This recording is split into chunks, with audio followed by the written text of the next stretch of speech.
All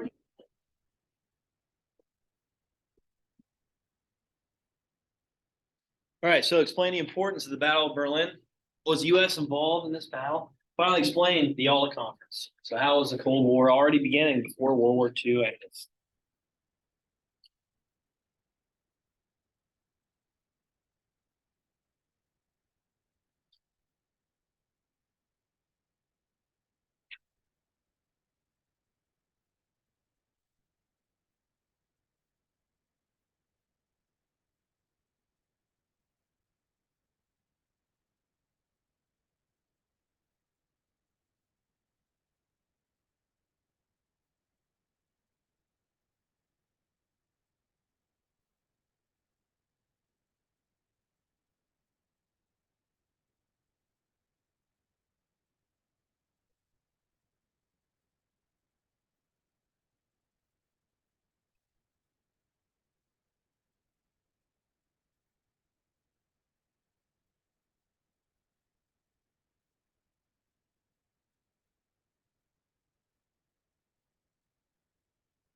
All right, okay. So before the Battle of Berlin even started, this Yalta conference occurred. So what was the Yalta conference? What was its importance? Paul, go ahead.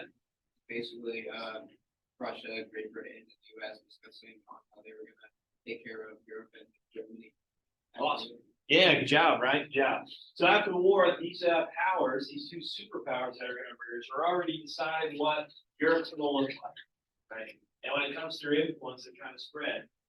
Obviously, the Soviet Union, communism in the eastern part of Europe, and the United States, Great Britain, right? They're trying to spread capitalism and democracy in the western part.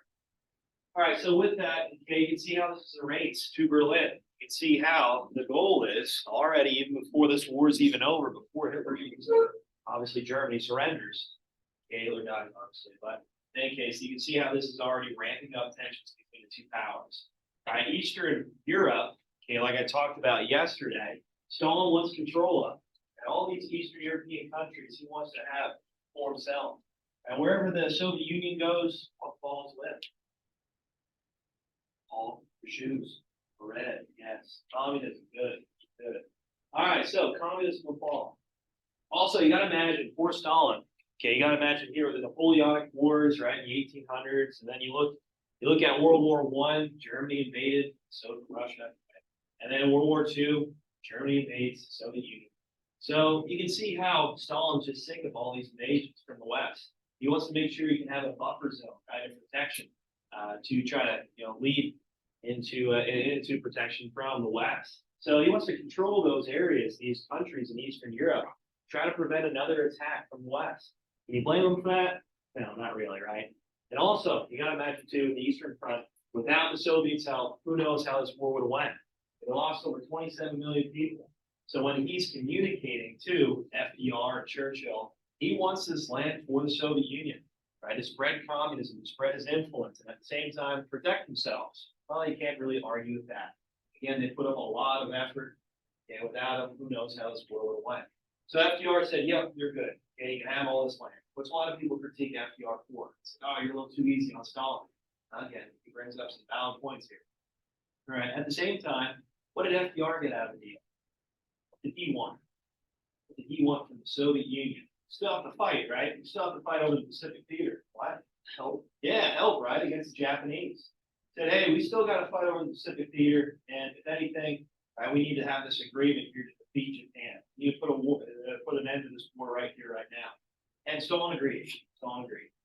Okay, we'll talk, right, with FDR. This is his last meeting. He dies shortly after the Yalta Conference. He dies before the Battle of Berlin, which leads to a new president of the United States at this time, which is who? What? Harry Truman. Yeah, good job. So he's going to take the reins here, and he's going to make one of the toughest decisions ever. Right? And we'll talk. You'll read about it more on Friday when it comes to try to saving American lives. Right? Obviously, the casualties that could occur if, let's say, this invasion of mainland Japan occurred, if it happened. I try to save Americans, but at the same time, you got to imagine too, try to prevent communism from spreading. Wherever the Soviets went in Asia, well, so would communism. So we got to make sure to protect ourselves and prevent this next threat from really creeping on in Asia. All right, okay. So with the Yalta Conference, that is the second meeting between the big three. FDR's last. He does die shortly after this conference. All right, so the Battle of Berlin. The United States were involved. Not really, no. So we helped when it came to a little bit of bombing runs, but for the most part, right, we were out of it. Why did Eisenhower say no? So Supreme Allied Commander, talk about him, picture over by the windowsill here, and he devised the D-Day invasion.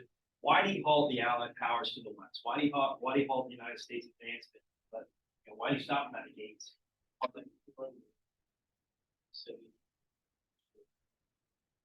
Yeah, good job, right? One reason is because, well, Operation Barbarossa, it was brutal. The German advancement and invasion of the Soviet Union. They killed over 27 million people, brutalized the whole country, killed many civilians as they're marching through these lands. So yeah, well, anything, harsh reality of warfare, let's get them their revenge. Let's let them have their fun, which is horrible, right, to think about. But in any case, he just said, well, they deserve their revenge. Why else? Why else?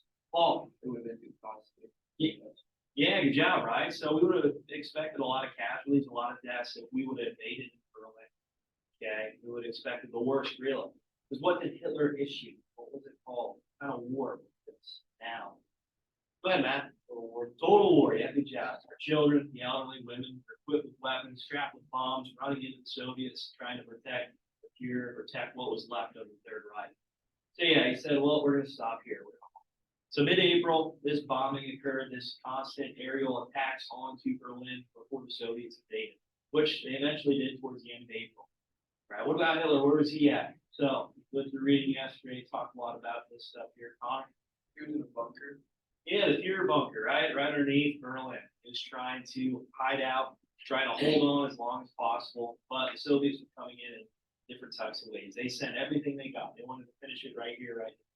So they didn't want to allow for Germany to still be around. They wanted to beat them right here, right now. So on April 30th, Hitler commits suicide, right, alongside of his wife. So in any case, you can see how this ends for Hitler, Third Reich.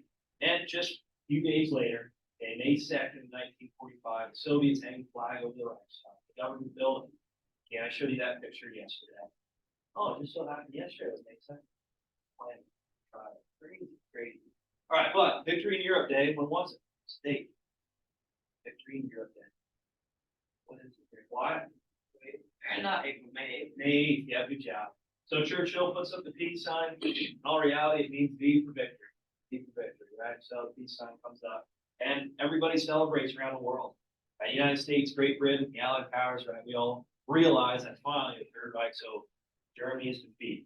And now this process of denazification occurs. What is denazification? What does that mean? Fine. The basically taking those Nazis off of Germany. All right, yeah, good job, right? So trying to eliminate any type of propaganda that Hitler had out, the Nazi party, trying to really, say, get these ideologies, these opinions, these interests out of the minds of these kids that went through the Hitler Youth program. Oh, geez, this is crazy stuff. All right, so in any case, you can see how this is going to be a long process. Still to this day, there are some people, groups that get around and still involve themselves with this Nazi ideology. Unfortunately, but it's, again, it's still around. But this denazification occurs. So they're going to try to separate themselves from Hitler's reign, his power, his influence. Okay, all right. So in 1934, right, I'm moving into 1936 here. Right, with Berlin, with Germany, they were at the rise. They're at the highest power they were. They held the Olympic Games that we talked about in Berlin. Well, now, just not even 9 years later, almost 10 years, you can see Berlin's destroyed. So Hitler led this thing into the ground as he's fighting to the very, very end. All right, is there any questions? Any questions? End of the war in Europe. There it is. There it is. All right, here are your terms for today. So we still got some fighting to do out in the Pacific. Oh, not that.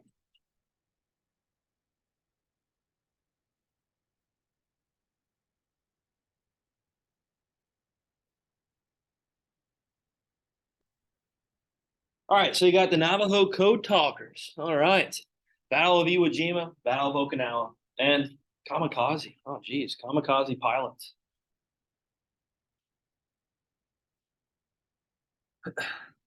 So we left off talking about the Pacific Theater with the Battle of Midway, right? Okay. So we're going to pick up there once we get over these terms here, once we go over.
What?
Bless you.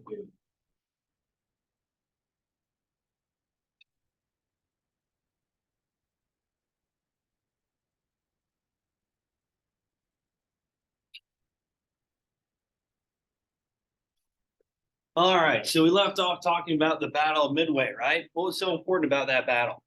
Connor. Yeah, good job, right? So this was the turning point of Pacific Theater. At this battle, we mentioned a little bit about how intelligence was used to try to bait in the Japanese, and it worked.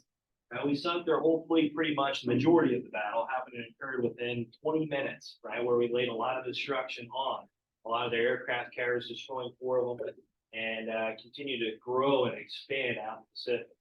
Again, Japan is an island. They're limited to what resources they have. This was one of the biggest reasons, main reasons why this war even started, is because their expansion policy. And again, with that, as we're moving and growing out in the Pacific Ocean and taking back some of these lands that we had, well, it takes away resources from them. So are they going to be able to rebuild their navy? Are they going to be able to rebuild like we did right after Pearl Harbor? No. Right? So it's just a matter of time, really.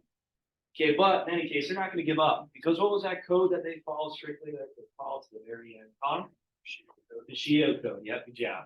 That kind of goes along with these kamikaze pilots towards the end of the war, especially at Okinawa and Iwo Jima, right? As our naval forces were gathering around these smaller islands, well, they use these pilots once they're running low on resources and obviously ammunition.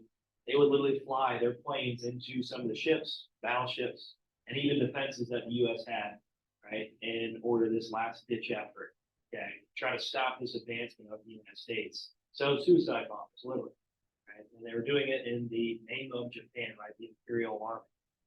All right, so with that, one last thing here, as we're really spreading across the Pacific Ocean, as we're gaining the advantage now and traveling our way across the Pacific, what was that strategy called again? Paul?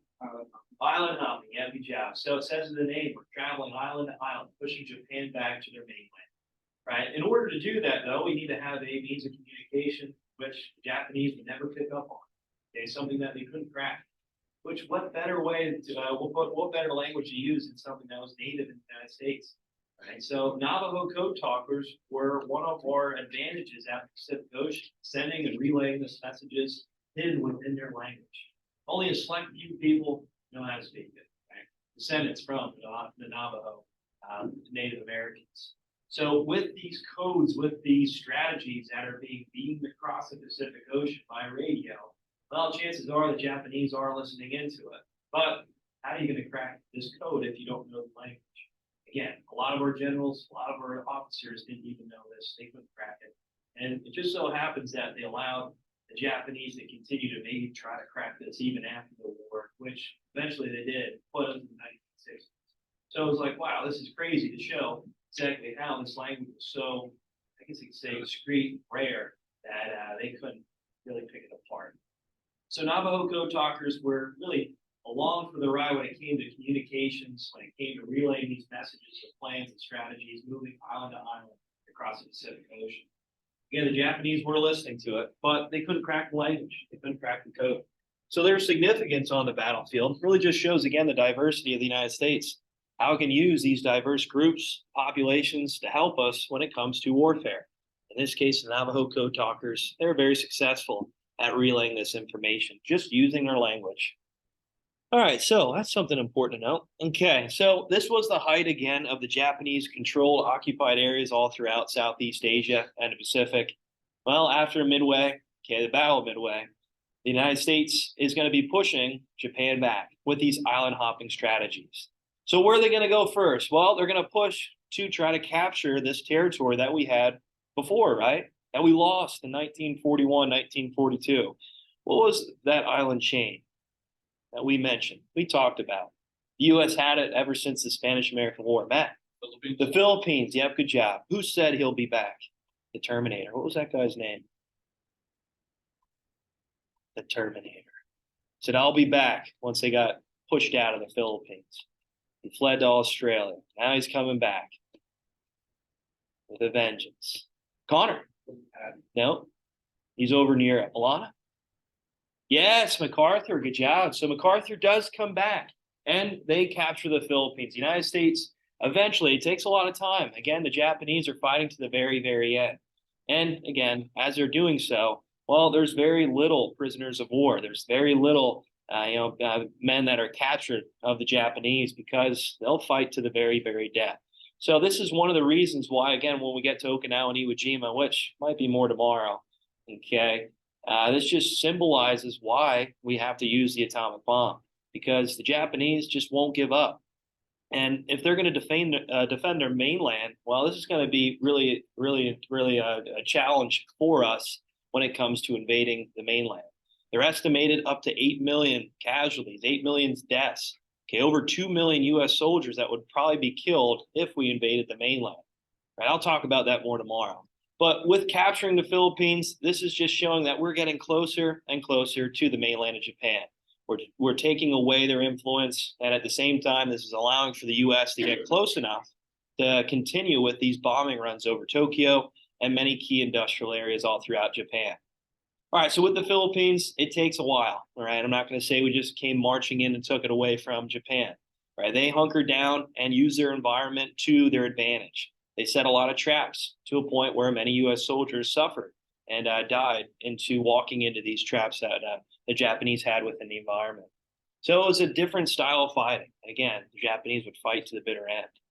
All right, one thing to note with the Philippines, and just kind of going along the lines of the mentality of the Japanese, one of their soldiers actually was hunkered down into the environment. Again, we'll talk about more of these bunkers and talk about how the Japanese dug into the landscape really intensively, into a point where they had these vast tunnels all throughout these mountain ranges and these different types of terrain in the Philippines and eventually at Iwo Jima.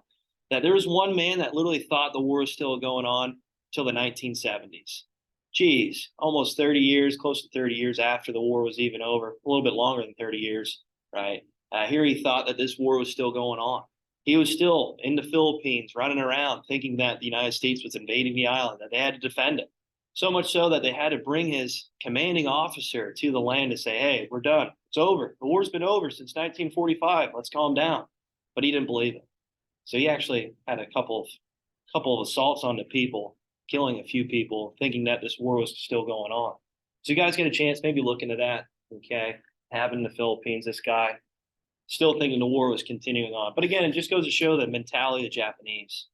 All right, so as we overtake the Philippines, well, the next push, right, is to continue to work up to the mainland. And this is where a lot of the intense battles will occur at Iwo Jima. You can kind of see it up here, and Okinawa. These two islands that are very close to the mainland of Japan. If we can capture them, well, we can continue to strike Japan through aerial bombardment. And I don't know, maybe even use some of the developments of the Manhattan Project, which we'll talk more about on Thursday tomorrow. So with these two battles, this is going to show that maybe we have to use this new weapon, right? Again, Japan's not going to give up. They're going to fight all the way till their death, obviously. There's going to be no prisoners, okay, which will show. Obviously, there is none really. And this will emphasize maybe looking into using these atomic weapons to finish the job. All right, so that's where we're going tomorrow. So with Iwo Jima and Okinawa, you guys can kind of see it up here. Here's Iwo Jima, and here's Okinawa. So we're pushing island hopping our way across the Pacific, and these two battles will be very brutal. Okay, I'm sure you guys saw the movie, heard of the movie Hacksaw Ridge. Yeah. Okay, Andrew Garfield, one of the Spider-Mans. Yeah, cool. And this is happening at Okinawa. And then Iwo Jima, I'm sure you guys know that one from the famous raising the flag picture. Okay, so that monument, right? That yeah, I guess you could say there's a sculpture right outside of Knoebels. If you guys go to Knoebels, of raising the flag in between the bumper cars and the arcade. Jeez. All right, so these two battles will be brutal. Okay, which we're going to be mentioning more tomorrow. All right, any questions? Navajo code talkers? No? Okay, fall of Philippines and now taking it back. All right, good. That's all I got for today.